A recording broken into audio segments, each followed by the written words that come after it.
Hello and welcome back. Today we'll look at what generative AI is in simple English.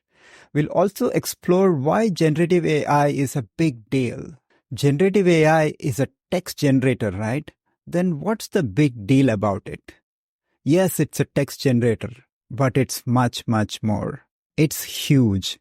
It's a paradigm shift. Let's talk about it.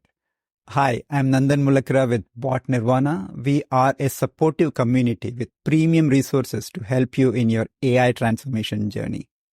So what's generative AI? Generative AI, as the name implies, is generating stuff. It started by generating text, and that's what we see with ChatGPT. And it's been the most successful AI so far. It reached 1 million users in 5 days, and it has billions of views right now. We've also been using it to generate images and gotten quite good at it quite fast. Midjourney is a great example.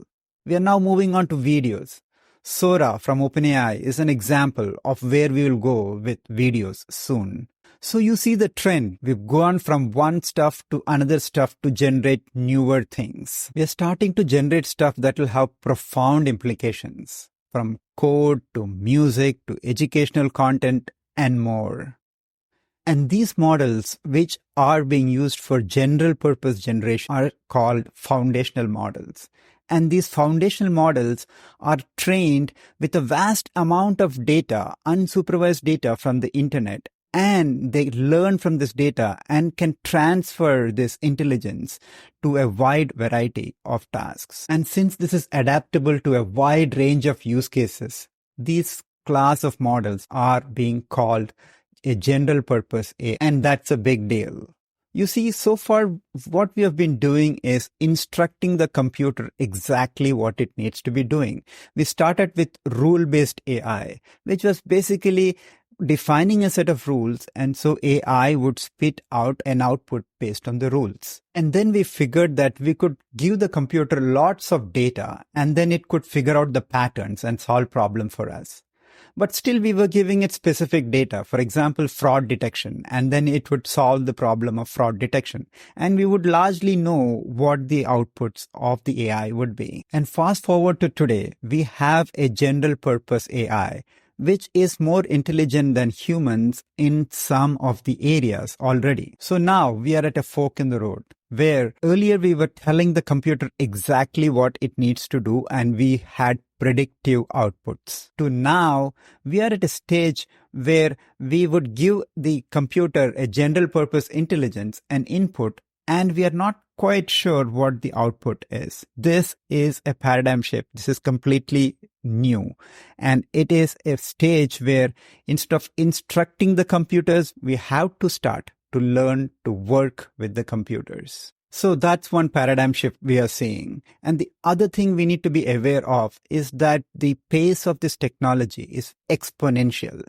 If we look at the image generation improvement we have seen in the past 5 months from tools like Midjourney, it's truly transformative. And that's what we'll see in other areas as well. So two key big things to understand with generative AI and why it's a big deal is because of it's the computer becoming a general purpose intelligence. It can be used for a variety of tasks, and its ability to do such tasks is exponentially increasing day by day. So we can see that these new capabilities are being used for a wide variety of things already, from DNA sequencing to drug discovery to generating new routes from logistics to predicting various things like the maintenance failures in manufacturing or forecasting things like energy demand. So this generation capability can be extended to a wide variety of things, and the sky is the limit. We just have one hitch here.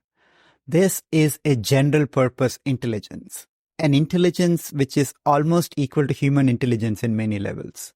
So it hallucinates or gives you output which you quite did not expect many times. And so the challenge here is not to code the computer or instruct it what to do. It's a totally new challenge. The new challenge is to understand how to work with this computer to get the outputs that you want, how to make this computer, this new general purpose intelligence, work for you. And the way to do that right now is through prompting.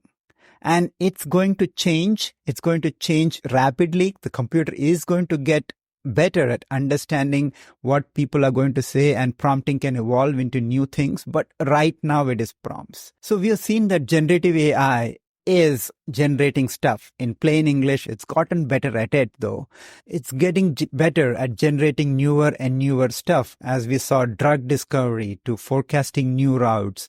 So it's only going to get better exponentially from here. So what will you use it for? What creative things are you thinking of using this for? I'll see you in the next one. Thank you.